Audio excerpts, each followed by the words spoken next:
السلام علیکم.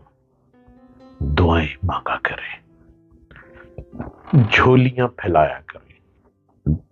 دینے والی ذات بڑی بے نیاز ہے. جو سچے دل سے مانگتا ہے وہ اپنی جھولی بھری ہوئی ہی لے کے جاتا ہے.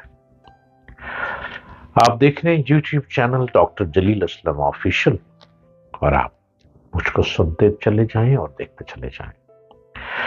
حجاج بن یوسف کو کسی نے خبر دی کہ ایک شخص ہے جو 20 سال سے غلاف کعبہ کو پکڑے دعائیں مانگ رہا ہے، لیکن اس کی دعا قبول نہیں ہوتی. حجاج اس آدمی کے پاس پہنچا تو معلوم ہوا کہ وہ آدمی اندھا ہے اور اللہ سے آنکھیں مانگتا ہے. 20 سال گزرنے کے باوجود اس کی دعا قبول نہیں ہوئی. حجاج نے اس سے کہا، اللہ نے تجھے آنکھیں نہیں دیں، لیکن اس کے علاوہ کچھ ایسی خاص چیز ضرور دی ہوگی جو آنکھوں کا نعم البدل ہوگی. اس نے جواب دیا، نہیں، مجھے آنکھیں تو ملی نہیں، لیکن نعم البدل بھی نہیں ملا. حجاج نے اس کو اپنی تلوار دیتے ہوئے کہا، اچھا، یہ میری تلوار رکھو، میں 3 دن بعد یہی کعبہ کے پاس آؤں گا. اگر تیری آنکھیں واپس نہ آئی ہوئیں تو تجھے قتل کر دوں گا. 3 دن بعد جب حجاج واپس وہاں آیا تو اس شخص کی بینائی واپس آ چکی تھی، اس کی آنکھیں واپس آ چکی تھی. حجاج نے کہا، اب تجھے معلوم ہوا کہ دعا مانگنے کا طریقہ کیا ہے؟ ہمارے ایک دوست کو 1 سال پہلے کینسر ہوا تھا.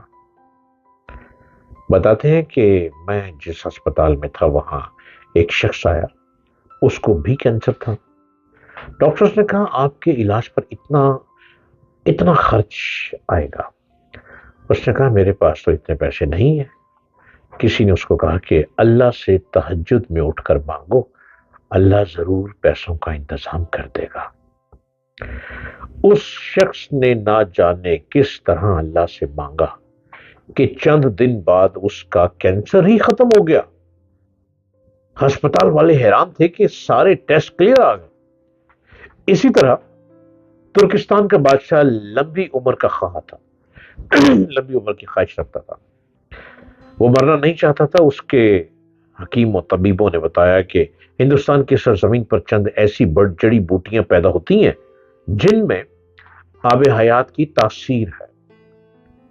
آپ اگر وہ جڑی بوٹیاں منگوا لیں تو ہم آپ کو ایک ایسی دوا دیں گے، ایک ایسی دوا بنا دیں گے جس کے کھانے کے بعد آپ جب تک چاہیں گے زندہ رہیں گے.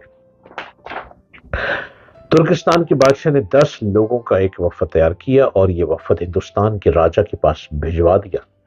اس وفد میں ترکستان کے طبیب بھی شامل تھے، جو حکیم ہیں وہ بھی شامل تھے، اور بادشاہ کے انتہائی قریبی مشیر بھی.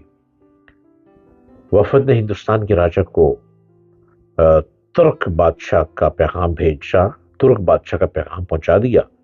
راجا نے پیغام پڑھا، کہکا لگایا، سپاہی بلوائے اور وفد کو گرفتار کروا دیا. راجا گرفتاری کے بعد انہیں سلطنت کے ایک بلند و بالا پہاڑ کے قریب لے گیا. اس نے پہاڑ کے نیچے خیمہ لگوایا. ان 10 لوگوں کو اس خیمے میں بند کروایا اور اس کے بعد حکم جاری کیا کہ جب تک یہ پہاڑ نہیں گرتا تم لوگ اس جگہ سے کہیں نہیں جا سکتے.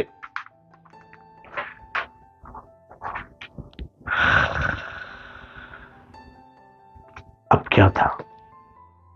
راجا نے اپنا فوجی دستہ وہاں چھوڑا اور واپس شہر آ گیا. ترکستان وفد کو اپنی موت صاف نظر آنے لگی. وہ پہاڑ کو اپنی مصیبت سمجھنے لگے. مشکل کی اس گھڑی میں اللہ تعالیٰ کے سوا ان کا کوئی مددگار نہیں تھا. وہ زمین پر سجدہ ریز ہوئے اور اللہ تعالیٰ کے حضور گڑ گڑانے لگے. وہ صرف کھانا کھانے، رفع حاجت یا پھر وضو کرنے کے لیے سجدے سے اٹھتے تھے اور پھر اللہ سے مدد مانگنے کے لیے سجدے میں گر جاتے تھے۔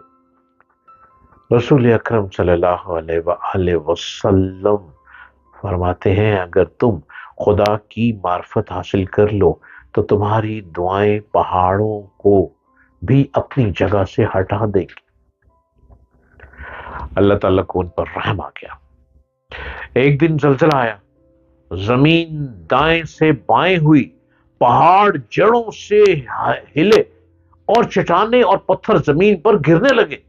ان 10 لوگوں اور سپاہیوں نے بھاگ کر جان بچائی۔ راجا کے سپاہی ان 10 لوگوں کو لے کر دربار میں حاضر ہوئے۔ انہوں نے راجا کو سارا ماجرا سنایا۔ راجا نے بات سن کر کہکا لگایا اور اس کے بعد ان 10 ایلچیوں سے کہا آپ لوگ اپنے بادشاہ کے پاس جاؤ، اسے یہ واقعہ سناؤ اور اس کے بعد اسے میرا پیغام دو۔ اسے کہو 10 لوگوں کی بد دعا جس طرح پہاڑ کو ریزہ ریزہ کر سکتی ہے، بلکہ اسی طرح 10-20 لاکھ عوام کی بد دعائیں بادشاہ کی زندگی اور اقتدار دونوں کو خاک میں ملا سکتی ہیں۔ تم اگر لمبی زندگی اور طویل اقتدار چاہتے ہو تو لوگوں کی بد دعاؤں سے بچو۔ تمہیں کسی بوٹی کی ضرورت نہیں رہے گی۔ میرے دوستو، ناممکن تو مخلوق کے لیے ہے، اللہ کے لیے تو سب ممکن ہی ممکن ہے۔ کن کہا اور ہو گیا، لہذا دعا مانگیے اپنے لیے، اپنے پیاروں اور دوستوں کے لیے، اور دیکھیں رب کیسے نگاہ کرم فرماتا ہے۔